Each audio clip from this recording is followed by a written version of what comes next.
Maria, je vois votre appartement au paradis. Loïc, Oui. est-ce que tu veux investir dans l'immobilier? Ouais, du coup, ouais, chaud. J'ai un bon plan pour toi et un bon plan pour vous. C'est des appartements au paradis. Oh. Va réunir un petit peu d'argent, j'arrête. Mais c'est un bon... C'est un super bon plan. Une vue, c'est safe. Costaud. C'est safe. Salut, aujourd'hui on fait un all thread, vous savez ces threads un petit peu à l'ancienne, très inspiré de Pierre Bellemare, même si j'ai pas la prétention de le faire comme lui ou avec son talent. Et on part tout de suite en 1962 à Rio de Janeiro au Brésil chez Leonora da Silva. C'est une voyante très réputée dont les clients sont extrêmement riches. C'est pratique pour elle. Elle a quoi? Elle a 30 ans environ, elle est grande, elle est fine, elle est élancée. C'est, au dire des autres, une très belle femme. Elle a des grands yeux verts, des longs cheveux bruns. Et elle a un petit truc de magnétique. C'est-à-dire que quand elle parle, tu te sens attiré, tu as envie de l'écouter. Leonora a un talent particulier, elle communique là-dessus, elle parle directement avec Dieu. Elle a une ligne directe. Et comme quand elle affirme ça, elle a l'air très sûre d'elle, avec en plus ce physique et l'aura naturelle qu'elle a, eh bien on y croit assez facilement. Surtout qu'au Brésil, la religion chrétienne est très présente. La plupart des Brésiliens sont chrétiens et pour beaucoup, ils sont très pratiquants. Elle possède une très belle villa dans un très beau quartier chic à Rio et c'est là-bas qu'elle reçoit ses clients. Et parmi toutes les personnes qui la consultent, l'une de ses clientes les plus fidèles, c'est Maria Braga. C'est une petite femme, elle a une soixantaine d'années. Elle est l'épouse d'un banquier extrêmement fortuné, ça a son importance. Et ce petit bout de femme est très impressionné par le don de Leonora, de ce qu'elle peut lui dire, mais même elle est impressionnée par la femme en elle-même. Et aujourd'hui, Maria se retrouve devant Leonora, qui est très concentrée. Elle a les yeux fermés comme ça, elle est en communication, c'est sûr. Maria, en face de Leonora, tient dans ses mains une enveloppe et elle est accrochée comme ça au visage de Leonora pour savoir qu'est-ce qu'elle va lui dire d'incroyable aujourd'hui. Croyez-moi, elle va pas être déçue. Leonora ouvre les yeux, prend la parole d'une voix impressionnante et elle lui dit qu'elle voit sa maison au paradis, la maison qui attend Maria au paradis, en tout cas qui lui est réservée. Alors, plus exactement, c'est pas vraiment une maison, c'est un appartement 3 pièces, parce que c'est précis. Et avant d'aller plus loin, comprenez que toute l'histoire, elle tient à ça. Le filon de Leonora, c'est de vendre des appartements au paradis à ses clients très fortunés. Il va y avoir un procès dont on va parler tout à l'heure, et vous allez voir qu'il n'est pas si simple ce procès. Ah ben là, ça va pas être pratique pour la suite. Il se passe quoi là, Loïc? Loïc? On va chercher, hein. Oh, j'ai trouvé. J'avais pas capté. Je viens de le trouver là. C'est le partenaire de cette vidéo. Odoswitch sponsorise cette vidéo aujourd'hui et croyez-moi que si Leonora avait connu leur service dans les années 60, sa petite entreprise aurait pris une ampleur internationale. Parce que c'est surtout un hébergeur web ultra complet qui vous permet de créer entre autres un site web, un blog, une boutique en ligne, un CV en ligne, ça c'est moderne, bref, un outil qui peut vous servir au quotidien. Mais c'est quoi la force d'Odoswitch par rapport à leurs concurrents? Serpentard. Serpentard?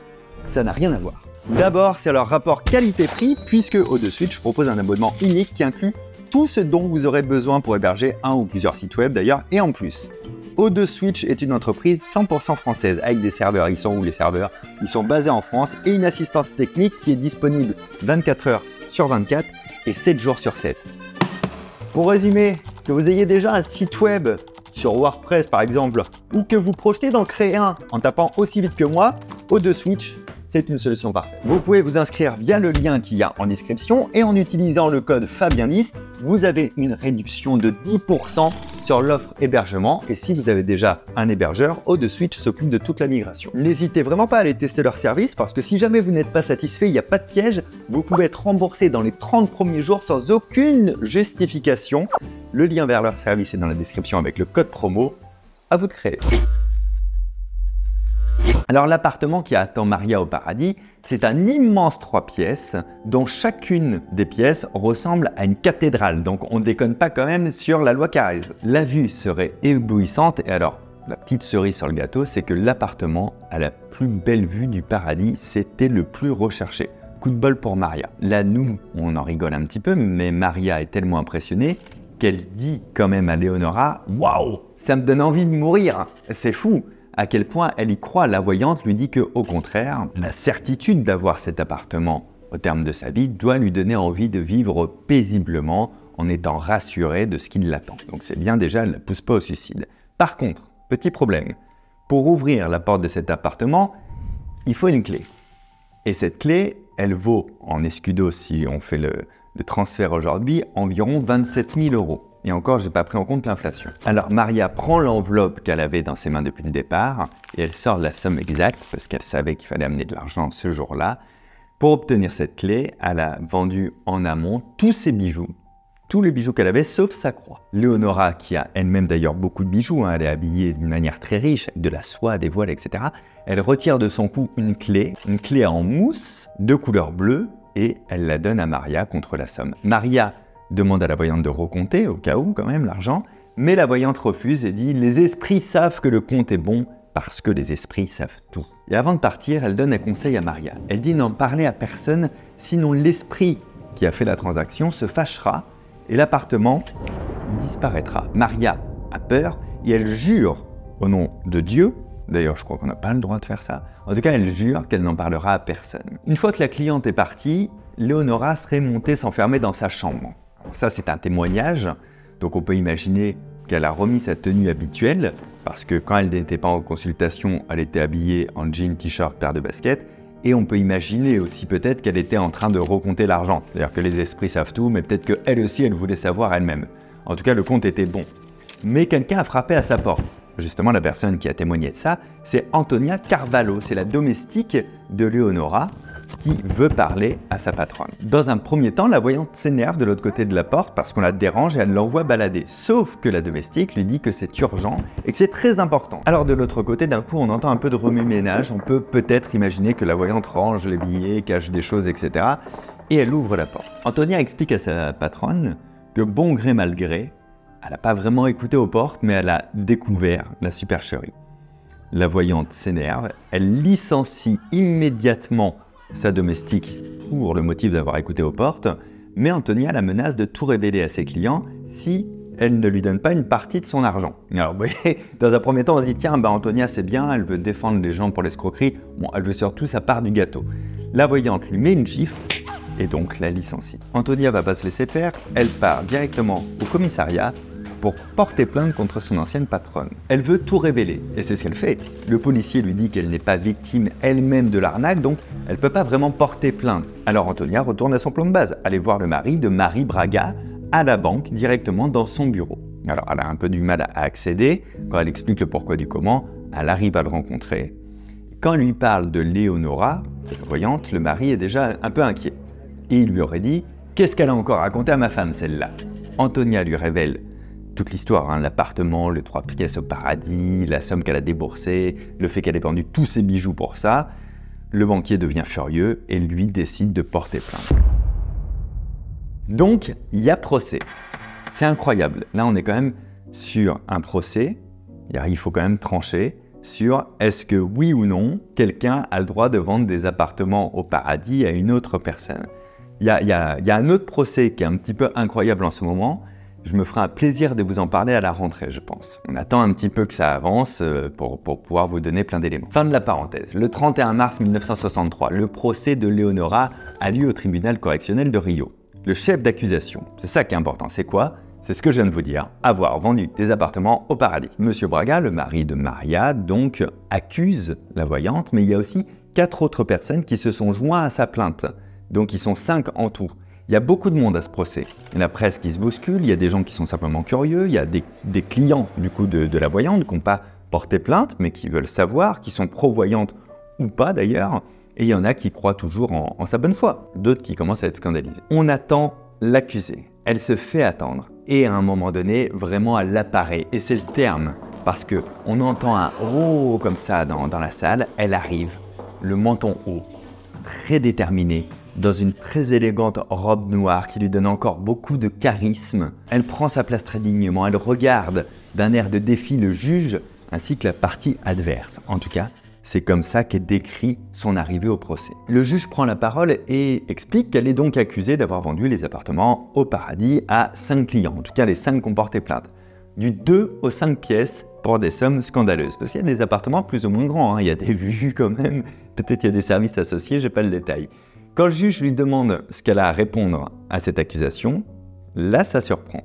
Léonora répond, très fière et d'une voix vraiment assurée, « Rien, puisque c'est vrai. Le juge lui demande si elle reconnaît avoir abusé de la confiance de ses clients. Et là, elle répond « Absolument pas, puisque j'ai réellement vendu ces maisons ». S'enchaîne un débat rhétorique hallucinant. Le juge lui dit qu'elle n'existe pas, mais la voyante persiste. Selon elle, l'esprit avec lequel elle communique a décrit ses appartements, ses maisons, tout ça est juste et véridique. Il y a du brouhaha dans la salle, le juge s'énerve, il l'accuse de se moquer de la cour quand même, c'est presque un outrage. Et là, coup de tonnerre, Léonora lui dit « Excusez-moi, vous avez l'air de bien connaître le paradis, monsieur le président. Vous y êtes allé sans doute faire un aller-retour ?» La salle éclate de rire, tout le monde parle dans l'assemblée, parce que c'est très surprenant. Elle a une audace, une effronterie qui est incroyable. Qui tiendrait tête comme ça sur un truc aussi hallucinant en vrai? Et le juge doit même hausser le ton et insister auprès de la salle pour obtenir le silence et pouvoir continuer le procès. Alors le juge va jouer sa dernière carte et lui dit « On ne peut pas vendre de l'inconnu et de l'inexistant ». Et Léonora va lui répondre « Bien sûr que si, sinon il faudrait condamner l'Église qui accepte des dons pour le repos des âmes ». Elle avait tout préparé en fait, Léonora. Elle n'est pas venue au procès les mains dans les poches en fait. Elle s'est dit « Il faut que je montre que j'ai le droit de le faire, puisque ça parle d'inconnu et d'inexistant. Je vais tout comparer avec l'Église chrétienne ou catholique, en tout cas celle qui est pratiquée sur le territoire où a lieu le procès, et on va voir ce que le juge va répondre. » Donc le juge, ça le met mal. Ça le met mal et il essaie d'avoir le dernier mot, mais c'est pas si simple. Il dit qu'avec cet argent, elle s'est quand même offert une villa, des bijoux, donc c'est un indice de l'escroquerie. Et la voyante avait prévu ça, elle se démonte pas et elle répond « Oui, mais les prêtres, ils s'achètent de la nourriture, de l'essence, des chaussures, c'est exactement le même principe. » La logique vaut ce qu'elle vaut, mais elle se tient. Alors ils vont l'attaquer sur un point de détail, la clé en caoutchouc de mousse bleue qui est censée pouvoir ouvrir la maison ou l'appartement après quand on va au paradis. Et Léonora va dire que c'est un symbole, mais que c'est normal, dès que l'on rentre dans le domaine de la religion et du mystique, en fait, tout n'est que symbole, tout n'est que symbolisme. C'est un peu bancal, mais ça peut se défendre. Alors ça va être quoi le résultat de ce procès d'après vous? Léonora va être relaxée de l'accusation d'escroquerie. Il est établi qu'elle n'a pas trompé ses clients dans le sens où elle a dit que c'était des appartements au paradis, qu'on ne sait pas vraiment factuellement si le paradis existe, on n'en a pas la preuve matérielle, pas plus du coup qu'on peut avoir la preuve matérielle que l'appartement ou la maison existe, mais qu'en tout cas, elle vendait bien quelque chose au paradis à des gens qui croyaient que ça existait. Elle n'aura pas caché quoi que ce soit, donc elle n'a pas vraiment trompé ses clients. C'est fou, mais c'est comme ça. D'ailleurs, certains clients se sont réjouis de la délibération, convaincus que la voyante depuis le départ était de bonne foi, dont Maria Braga, qui avait payé ses 27 000 € pour son 3 pièces avec cette super vue. On ne sait toujours pas sur quoi ça donne, mais c'est une super vue. Alors quand même, il y a une petite suite à ça, c'est qu'à partir de ce jour-là, c'est-à-dire à l'issue du procès, la voyante a quand même cessé de vendre des appartements et des maisons au paradis. Alors je ne pense pas que le marché est saturé, mais elle a commencé à faire un petit peu attention et à se faire oublier. Je pense qu'elle avait engrangé assez de gains et qu'elle était assez intelligente pour se dire « ça a marché une fois, on ne va pas retenter le diable si je peux me permettre ». La peur de la mort, c'est l'une des peurs les plus présentes chez l'être humain depuis que nous existons et que nous avons conscience de notre propre fragilité de vie, c'est-à-dire de notre propre capacité à mourir et de l'espoir qu'il y a un après. C'est une croyance, elle est tout à fait honorable, n'empêche que ça reste une croyance. Il faut respecter ceux qui croient ça, il faut respecter ceux qui croient aussi qu'il n'y a rien après la mort, mais dans tous les cas, s'il y a quelque chose après la mort, je ne pense pas que Léonora sera bien accueillie parce qu'elle n'a pas l'air du tempérament à se repentir. Et c'est pas joli ce qu'elle a fait. Si vous aimez ce genre de format, c'est-à-dire ces all threads qui peuvent partir sur tous les sujets, sachez qu'il y en aura beaucoup cet été pour vous accompagner à la plage ou le soir en vacances. Bref, on va en sortir comme ça assez régulièrement durant l'été et ça reprendra un rythme plus lent après à la rentrée. Enfin plus lent, le rythme actuel. Il y a beaucoup de thématiques d'histoire qu'on peut aborder. Si vous avez des envies particulières, dites-le moi dans les commentaires. Plutôt arnaque, plutôt historique, plutôt autre chose. Et puis n'oubliez pas de vous abonner à cette chaîne. Prenez soin de vous, à très bientôt, ciao.